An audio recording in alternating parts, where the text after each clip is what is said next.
Kita masuk ke surat Yusuf.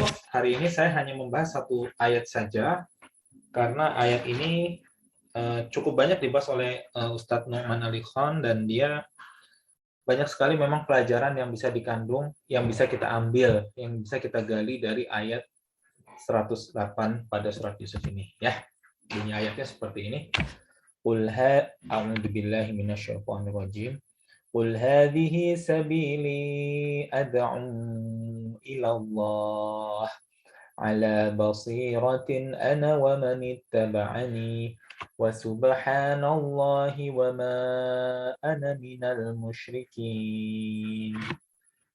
Katakanlah ini jalanku, ya. Di situ dalam kurung agama. Ibu harus memahami bahwa ketika kita membaca terjemahan, ya kadang-kadang tuh ada yang dalam kurung, ya, karena struktur bahasa Arab itu kadang-kadang agak berbeda dan penafsiran dari penerjemah itu akan masuk, ya, salah satunya melalui jalan dalam kurung ini, ya. Tentunya penafsiran ini yang dilakukan oleh para penerjemah ke dalam bahasa yang lain itu memerlukan kemampuan tersendiri, ya, tidak asal menerjemah gitu saja. Jadi kalau kita kembali ke bahasanya, qul, katakanlah, Allah mengatakan kepada Rasulullah bahwa Rasulullah harus mengatakan qul, ya, maaf. Allah memerintahkan kepada Rasulullah melalui kata qul, ya, ini fi'il amr, qul hadhihi, ini, ya, ini, tetapi ini di sini adalah dekat, gitu ya. Berbeda dengan kalau menggunakan kata tilka, itu, ya, itu. Ini untuk muannas, karena nanti kalimat berikutnya adalah sabil, itu dia dalam bentuk muannas, ya. Qul hadhihi, ini, ya, ini, ya, hadhihi sabili, ini adalah jalanku. Allah memerintahkan untuk Rasulullah mengatakan ini jalanku, ya. Ad'u ilallahi, ya, aku mengajak orang kepada Allah, ya. Jadi Rasulullah melalui jalan itu, ya, di jalan itu Rasulullah mengajak orang-orang untuk mengikuti beliau, untuk menuju siapa? Menuju Allah, gitu ya, kira-kira. Ala basiratin wa ana wa manittaba'ani, ya, dengan hujjah yang nyata, di atas hujjah yang nyata, ya, di atas basirah, di atas mata hati kalau versi orang sufi mengatakan, gitu ya. Kenapa dikatakan penglihatan atau mata? Karena memang salah satu nama Allah adalah Al-Basir, itu adalah Maha melihat. Di sini maksudnya Al-Basir nanti saya akan jelaskan lebih dalam itu, tapi sekilas saja Al-Basir itu adalah bukti yang jelas, yang meyakinkan, yang nyata, gitu ya, kira-kira. Ada juga yang mengartikan nanti basirah ini maksudnya adalah hujjah, ya, dalam wujud Al-Qur'an, gitu. Ana wa manittaba'ani, ya, saya dan juga orang-orang yang mengikuti saya, gitu ya. Wa subhanallahi, ya, dan maha suci Allah, wa ma ana minal musyrikin, dan aku bukanlah termasuk golongan orang-orang yang berbuat syirik, ya, atau aku tidak termasuk orang-orang yang musyrik. Oke, jadi ini nanti akan kita pecah menjadi 3 frase yang perlu dibahas, ya. Yang pertama yang saya yang saya bold, yang saya cetak tebal, ya, yang akan saya bahas dalam beberapa slide berikutnya. Ini kalau nggak habis hari ini, ya, berarti nanti kita akan lanjut ke minggu depan, masih membahas ayat 108.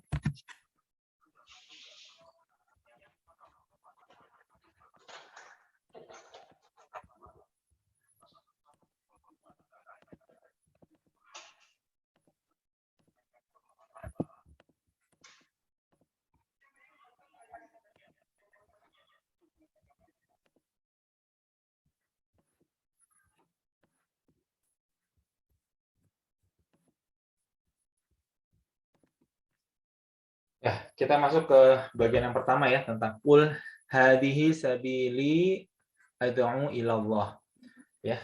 Ini dikuatkan misalkan maksudnya apa? Sabil di sini maksudnya apa? Jalanku di sini maksudnya apa? Ya, jadi Rasulullah mengajak orang-orang untuk mengikuti jalannya, ya.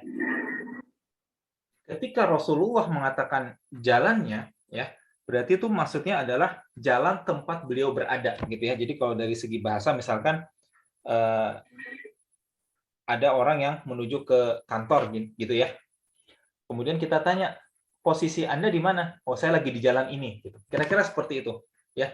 Ini jalan saya. Ini jalan saya biasa ke sekolah. Nah, kira-kira seperti itu. Tapi tentunya orang sudah paham bahwa kalau kita mengatakan seperti itu bukan berarti saya yang memiliki jalan. Kan gitu ya. Di dalam ayat lain kalau dikatakan sabilillah, jalan Allah, maka itu maksudnya benar-benar jalan yang dibuat oleh Allah gitu ya. Petunjuk dari Allah. Contohnya di ayat 108, alladzina amanu wa hajaru wa jahadu fi sabilillahi bi amwalihim wa anfusihim a'dhamu darajatan 'indallah wa ulaika humul faizun gitu ya. Orang-orang yang beriman, alladzina amanu ya. Orang-orang yang beriman, wahajaru dan berhijrah, wajahadu dan mereka berjihad fi sabilillah di jalan Allah. Nah, ini maksudnya di atas agama Islam untuk membela agama Islam yang mana agama itu adalah Allah yang memberikan petunjuk di jalannya, gitu ya. Bi amwalihim ya dengan harta-harta mereka, ya di sini dikatakan harta saja tapi bi amwal itu adalah bentuk jamak dari mal, ya. Mal, harta, amwal itu berarti harta-harta mereka. Wa anfusihim dan jiwa-jiwa mereka, ya. Wa a'dhamu darajatan 'indallah adalah lebih tinggi derajatnya di sisi Allah, ya. A'dhamu darajatan 'indallah wa ulaika humul faizun, dan itulah orang-orang yang mendapatkan kemenangan. Ya, jadi ini menjelaskan jalan yang dimaksud, ya. Jalan yang di mana Rasulullah itu ada di atasnya adalah jalan Allah fi sabilillah, ya. Dan orang-orang yang berada di atas jalan itu, ya, di mana Rasulullah mengajak kepada jalan itu, ya, dan mereka berkorban dengan harta, benda dan diri mereka, itu lebih tinggi posisinya di atas di sisi Allah, gitu ya. Dan itulah orang-orang yang mendapatkan kemenangan. Tapi kita harus paham bahwa kemenangan di sini maksudnya tidak selalu kemenangan dalam wujud harta yang banyak. Oke? Harta yang banyak, iya, itu salah satu akibat dari kemenangan jihad dalam fisabilillah. Kita tidak boleh menafikan itu. Ya, salah satu bukan tujuan ya, tapi salah satu konsekuensi dari jihad adalah nanti umat muslim mendapatkan ghanimah, ya, atau harta rampasan perang, ya, yang diperoleh melalui jalan jihad, begitu.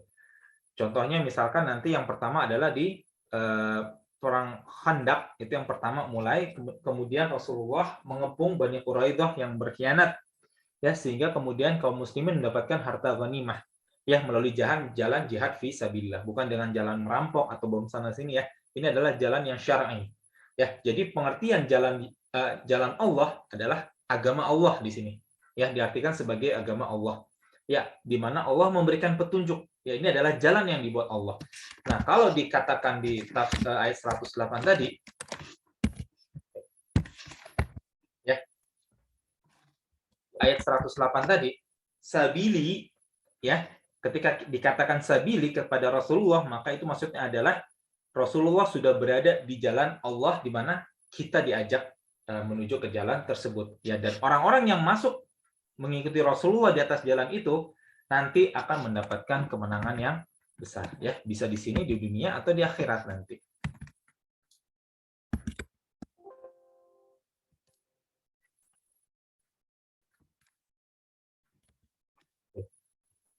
وَمَنْ أَحْسَنُ قَوْلًا مِمَّنْ دَعَا إِلَى اللَّهِ وَعَمِلَ صَالِحًا وَقَالَ إِنَّنِي مِنَ الْمُسْلِمِينَ, gitu ya. Jadi kita masih menafsirkan apa yang dimaksud dengan qul hadhihi sabili ad'u ila Allah, gitu ya. Jadi Rasulullah juga dikatakan dari Allah bahwa Rasulullah harus mengatakan itu, ya. Salah satunya dalam diperkuat di ayat Fussilat ayat 33, waman ahsanu, dan siapakah yang lebih baik qaulan perkataannya, mimman da'a ilallah, daripada orang-orang yang menyuruh atau mengajak kepada Allah, gitu ya. Jadi orang-orang yang nantinya dia mengajak orang lain kepada jalan Allah, maka itu adalah orang yang paling baik, gitu ya. Ini pertanyaan retoris sebenarnya. Wa man ahsanu qawlan mimman da'a ila Allahi wa 'amila shalihan, ya, dan berbuat sholih, wa qala innani minal muslimin. Lalu mereka mengatakan sesungguhnya aku adalah bagian termasuk orang-orang muslim. Atau kalau dalam bahasa aslinya Islam gitu ya, itu adalah orang-orang yang berserah diri. Ya, berserah diri kepada apa? Berserah diri kepada keputusan Allah, berserah diri kepada agama Allah. Berserah diri di sini maksudnya apapun Allah yang wajibkan di dalam agama ini, maka kita harus melakukan, gitu ya. Islam kan berserah diri. Aslama yuslimu, ya, berserah diri. Islaman, ya. Muslim, orang-orang yang berserah diri. Berserah diri kepada apa? Berserah diri kepada petunjuk Allah. Apa yang Allah suruh, maka kita ikuti. Ya, sehingga kadang-kadang kita harus paham bahwa agama ini adalah penjara bagi kaum mukmin, ya, kaum muslimin. Kenapa? Karena begitu banyak peraturan yang mengikat kita, gitu ya. Penjara adalah dunia adalah penjara bagi kaum muslimin. Kenapa? Karena di sini kita banyak sekali peraturan yang mengikat. Tetapi orang-orang yang tadi, ya, yang di penjara di dunia nanti akan mendapatkan kemenangan yang besar di akhirat. Dan di dunia juga, sebagian Allah akan memberikan kemenangan di dunia dalam bentuk ghanimah misalnya, atau dalam bentuk kekayaan juga bisa. Ya, kalau kita baca sejarah, 10 orang yang dijamin masuk surga: Abu Bakar, Umar, Utsman, Ali, Abdurrahman bin Auf, Talha bin Ubaidillah, kemudian Abdurrahman bin Auf, kemudian Zubair bin Awam, Sa'id bin Zaid, Abu Ubaidah ibnul Jarrah, Masya Allah, satu lagi saya lupa.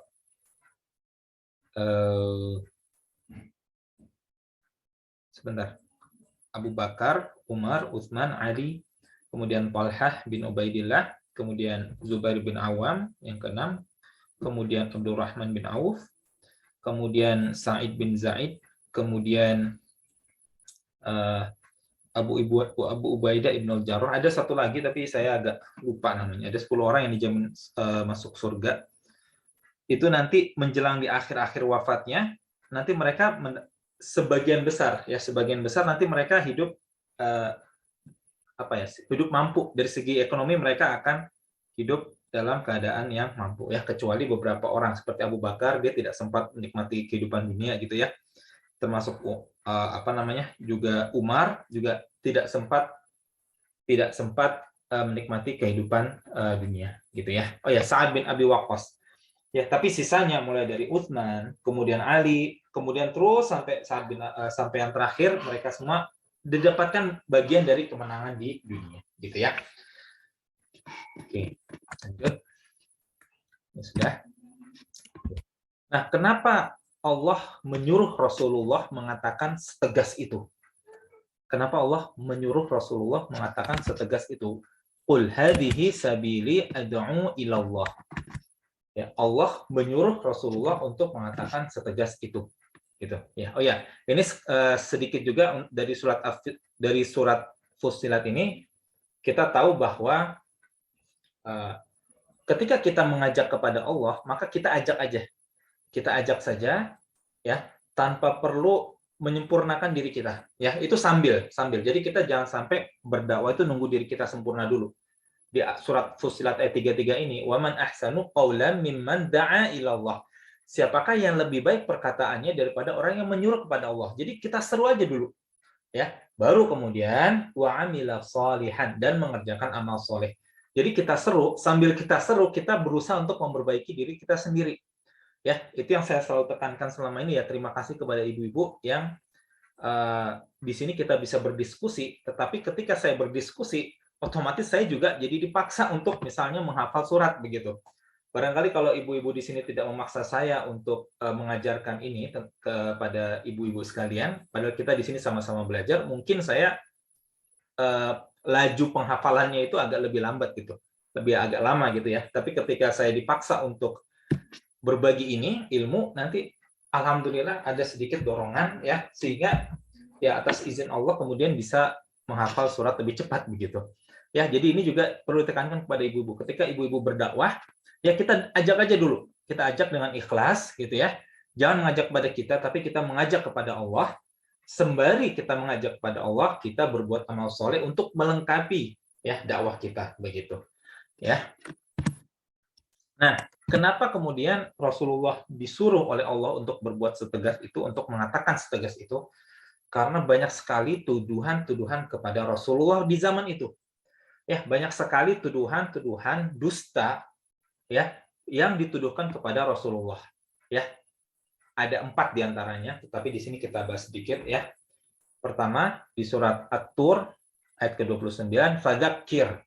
Ya, dan tetaplah, kemudian berilah peringatan, sebenarnya seperti itu, tapi di sini diartikan maka tetaplah memberikan peringatan. Fadzakir, kemudian berilah peringatan. Fama anta bini'mati rabbika bikahini wala majnun. Dan kamu disebabkan nikmat Tuhanmu, gitu ya. Fama anta, dan tidaklah kamu, ya, fama anta, dan tidaklah kamu bini'mati rabbika, atas sebab dari Tuhanmu, bikahinin, termasuk tukang tenung atau tukang sihir. Kahin itu maksudnya adalah orang yang bisa melihat masa depan, ya, bisa dengan bantuan jin, ya. Wala majnun, dan bukan pula seorang yang gila. Jadi Rasulullah, dua tuduhan pertama yang diberikan kepada Rasulullah adalah, pertama, Rasulullah dituduh sebagai tukang sihir atau apa ya istilahnya, future seeker kalau bahasa Inggrisnya, gitu ya. Jadi dituduh bisa melihat masa depan dengan bantuan jin, ya. Kemudian Rasulullah juga dianggap sebagai orang gila, ya, dianggap sebagai 2 orang gila. Ini adalah 2 tuduhan pertama kepada Rasulullah, ya, dari kaum kafir Quraisy biasanya yang mengatakan seperti itu. Kalau dari kaum Yahudi itu beda lagi nanti tuduhannya, gitu ya. Tetapi dari kaum kafir Quraisy itu dituduh sebagai tukang tenung atau tukang yang bisa melihat masa depan dengan bantuan jin, dan juga bukan seorang yang gila.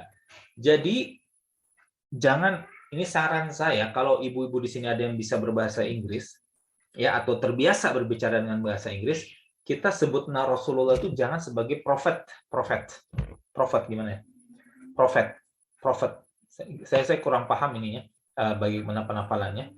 Tetapi orang Inggris, ya, asal kata prophet yang pertama itu sebagai orang yang bisa melihat masa depan sebenarnya.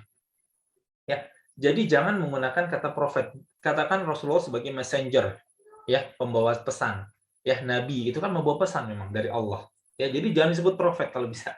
Ya, walaupun itu mengalami pergeseran makna, tetapi asal katanya prophet itu adalah prophet adalah orang yang dapat melihat masa depan begitu. Jadi jangan menggunakan kata itu. Ya, Rasulullah tidak bisa melihat masa depan kecuali apa-apa yang telah difirmankan atau diwahyukan Allah kepadanya begitu. Oke. Ini adalah 2 tuduhan pertama yang dituduhkan kepada Rasulullah, ya, bisa melihat masa depan, dan juga Rasulullah juga dituduh sebagai orang yang gila. Kemudian Rasulullah juga dituduh sebagai seorang penyair. Am yaquluna sya'irun natarabbasu bihi raibal manun, gitu ya. Bahkan mereka mengatakan, ya, am yaquluna, bahkan mereka mengatakan sya'irun, dia penyair, ya, dia adalah seorang penyair. Natarabbasu bihi raibal manun, yang kami tunggu-tunggu kecelakaan menimpanya, gitu ya. Jadi Rasulullah pertama dituduh sebagai tukang sihir, tukang tenung atau tukang tenung, kemudian orang gila. Di sini juga dituduh sebagai seorang penyair, ya. Padahal Rasulullah itu bukan seorang yang bisa baca tulis, kan gitu ya. Kalau ibu-ibu baca di surat Al-Jumu'ah di ayat-ayat awal, Al-Jumu'ah itu ada di juz ke-28. Ya, juz ke-28 Al-Jumu'ah di ayat-ayat awal, kalau tidak salah ayat pertama surat Al-Jumu'ah.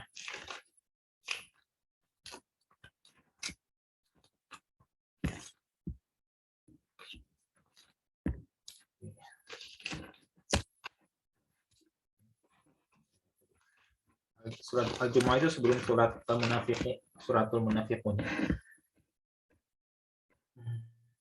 Oh, ayat kedua, maaf. Huwallazi ba'atsa fil ummiyina rasulan minhum yatlu 'alaihim ayatihi.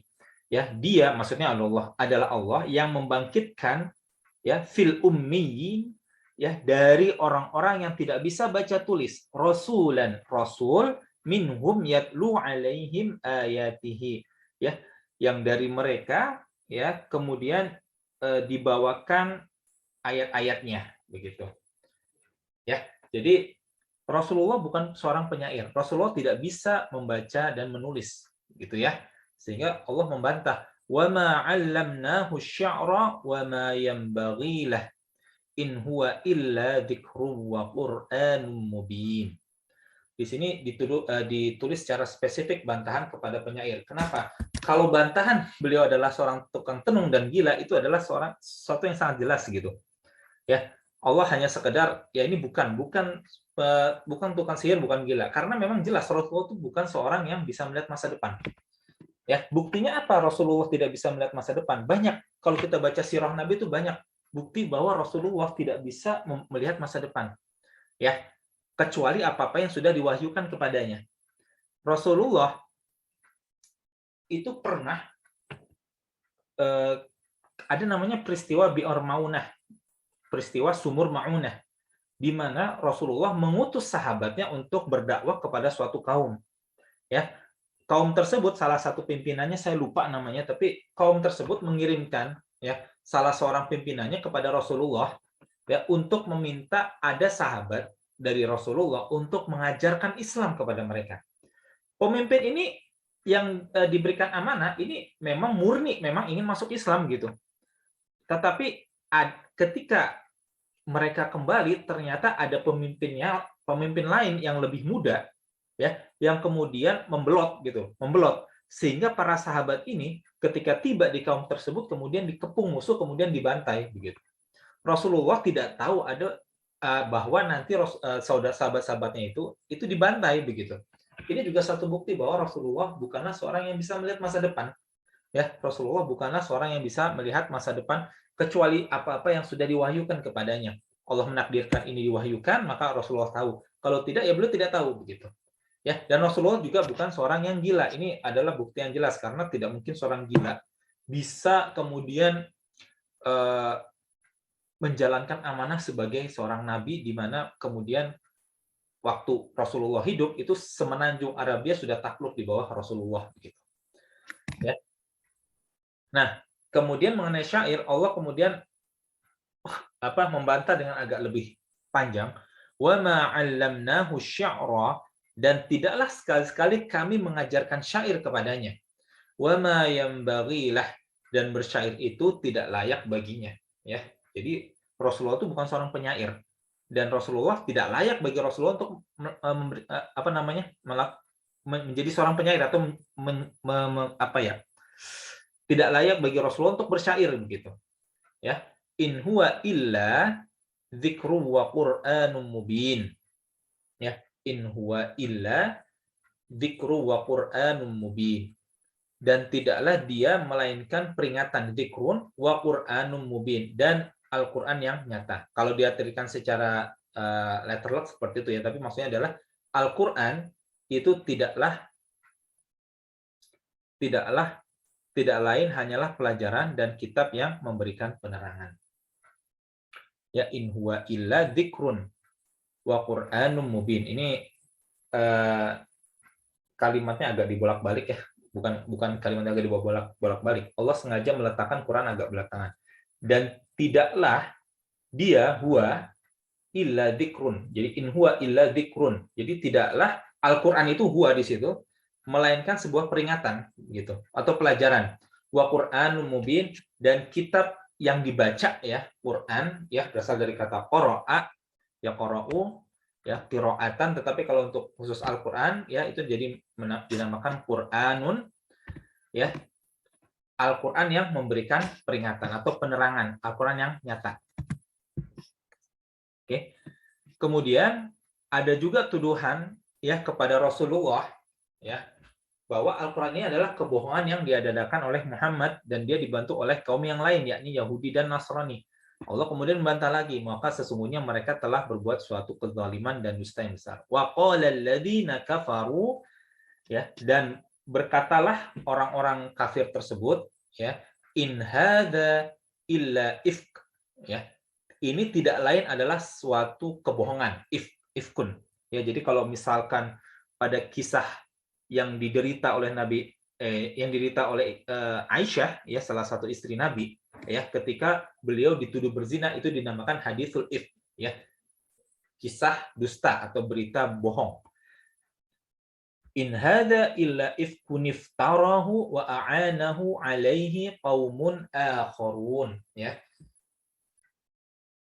Illa ifkun iftarahu, dan dia dibantu, ya, wa a'anahu, ya, alaihi, ya, dibantu oleh, ini nih kalimatnya tidak bisa diterjemahkan secara harfiah gitu ya. Illa ifkun iftarahu wa a'anahu wa alaihi qaumun akharun. Intinya adalah Nabi Muhammad menurut tuduhan dari orang-orang kafir, dia dibantu oleh kaum yang lain, Yahudi dan Nasrani.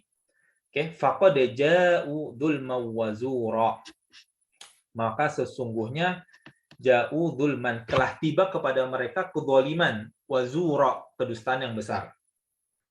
Intinya, maka sesungguhnya mereka telah berbuat suatu kezaliman dan dusta yang besar. Ya, orang-orang kafir ini berbuat dusta ketika mereka menuduh Rasulullah itu membuat Al-Quran dengan dibantu oleh kaum yang lain, yakni Yahudi dan Nasrani.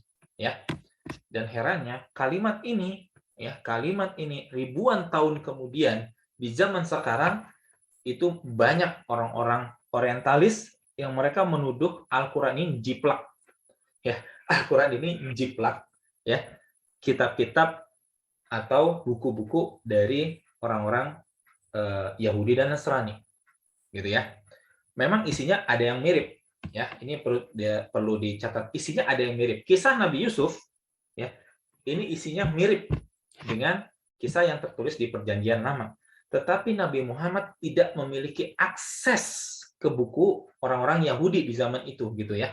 Nabi Muhammad tidak memiliki akses karena Nabi Muhammad adalah seorang yang ummi, ya. Dan ini adalah hikmahnya, ya. Seorang nabi yang diturunkan Allah di akhir zaman adalah orang yang ummi, sehingga itu juga membuktikan bahwa Rasulullah murni mendapatkan berita itu hanya dari Allah, ya.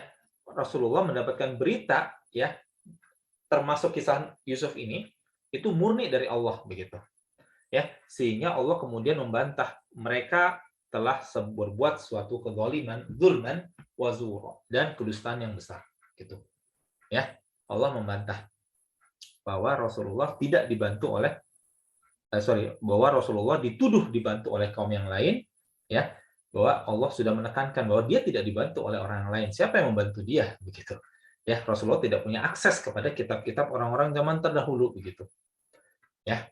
Dan ketika kalau ada orang Muslim, ya, yang mengucapkan bahwa ini Al-Quran ini itu adalah mengatakan bahwa Nabi Muhammad itu menulis Al-Quran bukan berdasarkan wahyu tapi hanya menjiplak, maka itu bisa berbahaya, itu bisa mengakibatkan dia keluar dari keislaman. Kalau ada yang menuduh seperti itu, ya, dan itu ada di zaman sekarang, ya. Jadi banyak tuduhan orang-orang kafir, ya, terhadap Nabi Muhammad, ya. Yang pertama tentunya Nabi Muhammad dituduh sebagai seorang yang tukang sihir atau bisa melihat masa depan melalui bantuan jin. Kemudian dituduh sebagai seorang yang gila, yang tertutup akalnya. Ini tidak mungkin, ya. Tidak mungkin Rasulullah tertutup akalnya, karena jelas Rasulullah itu berakal, gitu. Orang yang dia majnun, yang gila, itu jelas tertutup akalnya, itu jelas, ya. Dia meracau, tidak jelas. Tetapi di sini adalah ayat-ayat Al-Quran yang sangat jelas, ya, sehingga tidak mungkin Rasulullah itu dituduh sebagai seorang yang gila. Rasulullah juga dituduh sebagai seorang penyair, ya. Rasulullah dituduh sebagai seorang penyair. Kemudian Rasulullah juga dituduh membuat Al-Quran, ya, dengan dibantu oleh kaum yang lain, ya. Ini juga dibantah oleh Allah, mereka berbuat sesuatu kezaliman dan dusta yang besar, ya. Allah mengatakan, ya, ini adalah seolah-olah peringatan kepada Rasulullah, tapi sebenarnya itu untuk menaikkan posisi Rasulullah, ya. Di surat Al-Haqqah Mungkin di sini ibu-ibu ada yang sudah hafal atau bapak di sini ada yang sudah hafal. Walau taqawwala alaina ba'dal aqawil. Seandainya Muhammad dia mengadakan sebagian perkataan atas nama kami, jadi kalau suatu saat Muhammad mengucapkan ya bahwa ini adalah dari Allah padahal sebenarnya bukan, maka Allah akan nih yang ayat berikutnya. La akhadna minhu bil yamin. Niscaya kami akan pegang dia, kami akan ambil tangan kanannya gitu ya. Kalau di sini la akhadna minhu bil yamin, maka kami akan mengambil dia dari tangan kanannya. Ya, kalau di terjemahan secara letterlock seperti itu, tapi maksudnya adalah kami sungguh-sungguh. La di sini adalah lam taukid, menekankan ya. Maka kami akan pegang tangan kanannya. Tsumma laqata'na minhul watin. Kemudian benar-benar kami potong urat nadinya di situ. Di sini diartikan urat tali jantungnya, tapi di sini watin ada juga mengartikan nadinya itu dipotong ya. Fama minkum min ahadin anhu hajizin. Maka sekali-sekali tidak ada seorang pun dari kamu yang dapat menghalangi kami dari pemotongan urat nadi tersebut gitu ya. Jadi di sini Rasulullah itu banyak dituduh, kemudian Allah menekankan bahwa dia tidak berbohong. Apa yang Allah katakan kepada Rasulullah, maka itu yang dikatakan kepada kaumnya. Ibu-ibu yang juga membawa Al-Quran, ada di surat di juz ke-27 ya, di surat An-Najm gitu ya, di ayat keempat ya Allah mengatakan wa ma yantiqu 'anil hawa ya, ayat 3 dan 4 ya, wa ma yantiqu 'anil hawa in huwa illa wahyu yuha, dan tidaklah dia berkata dari hawa nafsunya, in huwa illa wahyu yuha, dan itu bukanlah in huwa illa wahyu yuha. Gimana terjemahkannya ya? In huwa, dan tidaklah dia melainkan wahyu yang kami wahyukan kepadanya. Intinya adalah apa yang berasal dari ucapan Rasulullah itu bukan berasal dari hawa nafsunya, tetapi melainkan berasal dari wahyu dari Allah. Begitu. Jadi Rasulullah bukanlah seorang yang gila, bukanlah seorang yang penyihir, bukan seorang penyair. Rasulullah juga tidak membuat Al-Quran dengan bantuan dari orang lain, tidak. Ya, Rasulullah kalimat Al-Quran ini semuanya berdasarkan wahyu dari Allah kepada Rasulullah. Ya, sehingga Allah kemudian ya di ayat ini qul hadhihi sabili ad'u ilallah. Katakanlah ya, kamu sudah banyak bukti pendukung, katakanlah qul hadhihi, ini adalah jalanku. Bukan jalan yang ini ya, maksudnya bukan jalan yang dibuat Nabi, tetapi jalan di mana Nabi berada di atasnya ya. Qul hadhihi sabili ad'u ilallah. Aku mengajak orang-orang menuju Allah. Jalan apa itu? Jalan di mana orang-orang itu diajak menuju Allah. Jadi jalan menuju Allah, intinya seperti itu. Ya.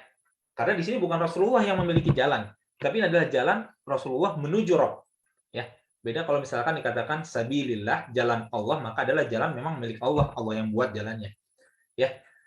Allah yang membuat jalan. Tapi ketika dikatakan fi sabili ya, Rasulullah mengatakan fi sabili, ini adalah jalanku, ad'u ilallah. Jalan ini itu menuju kepada Allah. Ayo kita ikut bareng-bareng gitu, ya. Oke. Moga-moga bisa dipahami. Nah, ketika meniti jalan ini, maka Rasulullah banyak didustakan, kan gitu ya. Banyak didustakan. Seperti Rasul-Rasul juga sebelum Rasulullah juga didustakan. Fa in kadzabuka, ya, jika mereka mendustakan kamu, fa in kadzabuka faqad kudziba rusulun, maka sesungguhnya ya, qad ini adalah juga penekanan, qad kudziba, telah didustakan rusulun, rasul-rasul min qablika, sebelum kamu. Jadi ini adalah Allah berusaha menghibur Rasulullah, ya, tenang aja kalau didustakan. Kalau saat ini mereka melawan, ya, faqad kudziba rusulun, orang-orang rasul-rasul sebelum kamu juga didustakan. Ja'u bil bayyinati, ya, ja'u, mereka datang bil bayyinat, dengan bukti-bukti. Ya, di sini diartikan mukjizat-mukjizat, tapi di sini maksudnya bayyinat adalah bukti-bukti yang nyata gitu ya. waz-zuburi wal kitabil munir, ya, Zabur, ya, dan kitab yang memberikan penjelasan yang sempurna, gitu ya. Jadi rasul-rasul di zaman dulu juga didustakan, mereka semua didustakan. Zabur di sini ada yang mengatakan sebagai contoh dari Allah, gitu ya, tentang salah satu kitab yang di masa itu adalah apa namanya, kitab yang bukti yang nyata, begitu. Ya, di sini waz-zuburi wal kitabil mubin. Jadi Zabur dan kitab yang memberikan penjelasan yang sempurna, ya, Zuburi wal kitabil munir. Ini maksudnya kitab yang terang, ya. Artinya dari dasar katanya nur, cahaya juga sama, gitu ya. Jadi sini adalah kitab yang memberikan penerangan kepada makhluk, gitu ya, kepada pengikut, ya, atau kaum dari Rasul, gitu. Jadi bukan cuma Rasulullah yang didustakan. Rasul-rasul sebelumnya juga mereka sebagian besar didustakan. Ada yang tidak didustakan karena Rasul macam-macam, gitu ya. Tetapi Rasul-Rasul yang sebelum itu banyak yang didustakan. Contohnya Nabi Soleh. Qalu ya Salihu qad kunta fina marjuwan qabla hadza. Ya, atanhana an na'budu ma ya'budu abauna wa innana lafi syakkin mimma tad'una ilaihi murib. Solih ini adalah salah satu nabi dari orang Arab, gitu ya. Jadi ada nabi dari Bani Israil itu banyak sekali. Ada nabi yang berasal dari orang Arab. Contohnya adalah Solih dan Hud. Nabi Hud dan Nabi Solih termasuk nabi yang dari kaum Arab. Hai Solih, qalu, ya Solih, mereka berkata, ya Solihu, wahai Solih, qad kunta fina marjuwan qabla hadza. Sesungguhnya kamu sebelum ini adalah seorang di antara kami yang kami harapkan, gitu ya. Sebelum Nabi Solih berdakwah, Nabi Solih adalah seorang yang diharapkan oleh keluarganya, oleh kaumnya. Sebelum menjadi seorang sebagai seorang Rasul, sebelum Nabi Solih mengajak kepada Allah, Nabi Solih adalah orang yang diharapkan untuk menjadi pemimpin, yang diharapkan untuk nantinya membawa kaumnya, ya, dan diharapkan sebagai orang yang bisa dijadikan teladan, begitu ya, dijadikan orang yang dimana orang-orang itu ketika mereka ada persoalan maka mereka mendatangi Nabi Solih, begitu ya. Hai Solih, sesungguhnya kamu sebelum ini adalah seorang di antara yang kami harapkan, seorang di antara kami yang kami harapkan.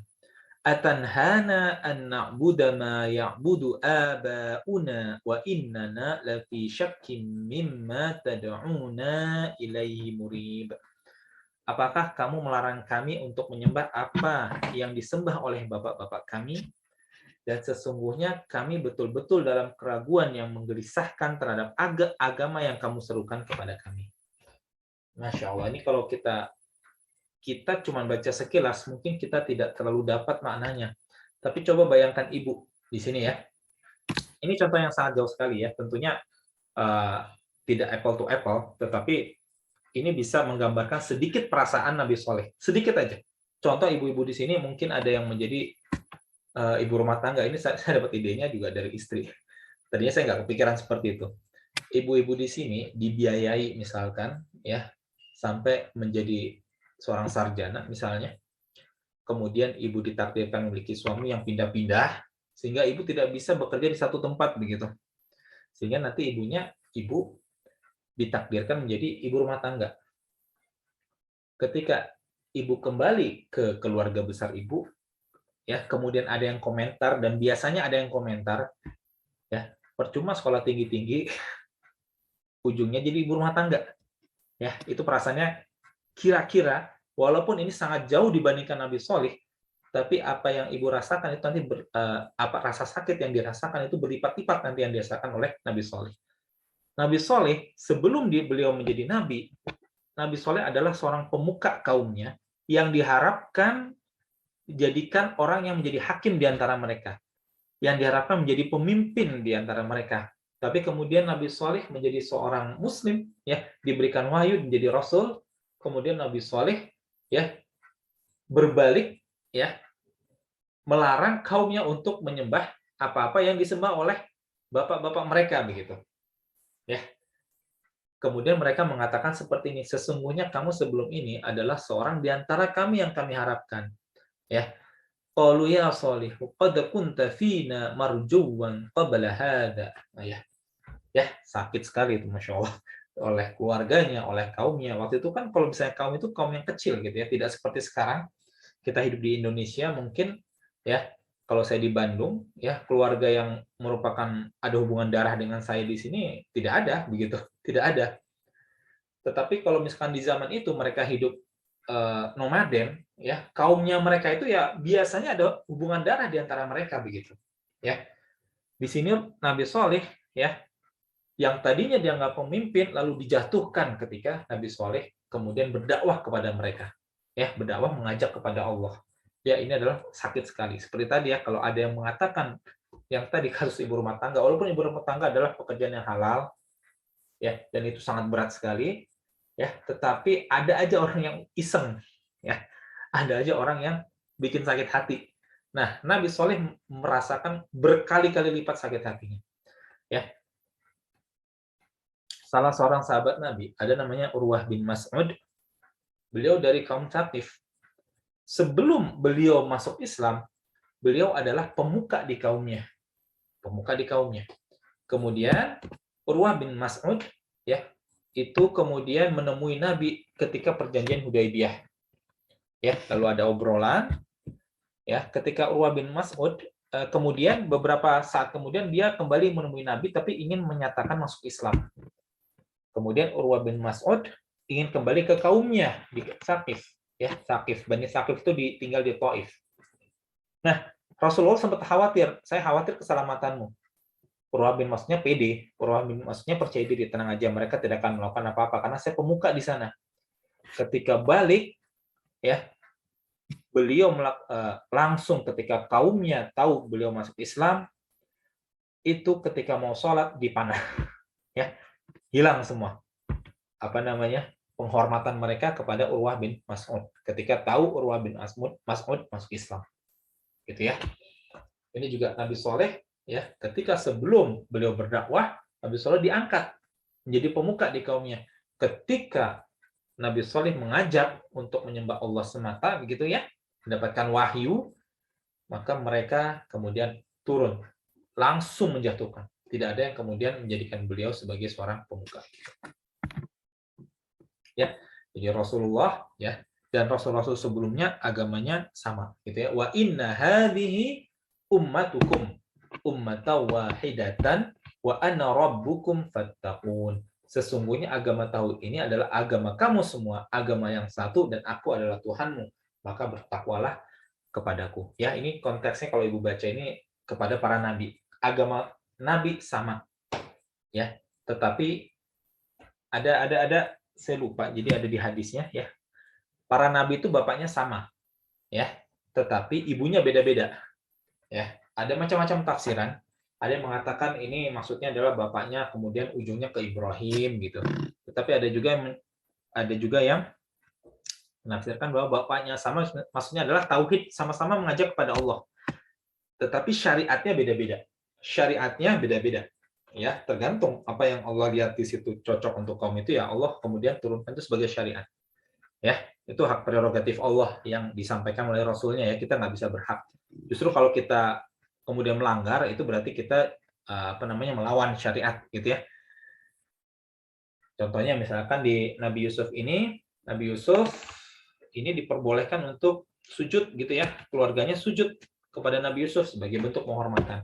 Kita tidak boleh, di zaman kita tidak boleh kita sujud kepada makhluk gitu ya. Oke. Ya. Saya pikir mungkin sudah pukul 20.54 ya, Ibu-ibu. Mohon maaf. Nanti terlalu malam, jadi kita mungkin bisa stop sampai di sini. Ini karena masih agak banyak memang pembahasan tentang surat Yusuf ayat 108 ini. Ya, jadi kalau di Nu'man Ali Khan itu dia sampai 3 kali pertemuan karena memang sangat ini sekali, sangat banyak sekali makna yang bisa dipelajari dari surat Yusuf ayat 108 ini. Ya. Jadi saya selesaikan sampai di frase pertama, qul hadhihi sabili ad'u ilallah. Ya. Jadi sabil adalah jalan, ya, di mana aku berada di atasnya, ya. Di jalan itu aku mengajak manusia kepada Allah. Bukan cuma saya, tapi sudah rasul-rasul sebelum saya gitu. Ya. Ini adalah jalan milik Allah, sabilillah, ya. Tapi ketika dikatakan sabili, maka ini adalah jalan di mana aku berada di atasnya, ya, di mana Rasul berada di atasnya untuk kemudian mengajak kepada Allah. Oke, saya pikir sudah dulu sampai di sini. Insya Allah nanti kita lanjutkan minggu depan ya, ibu-ibu ya.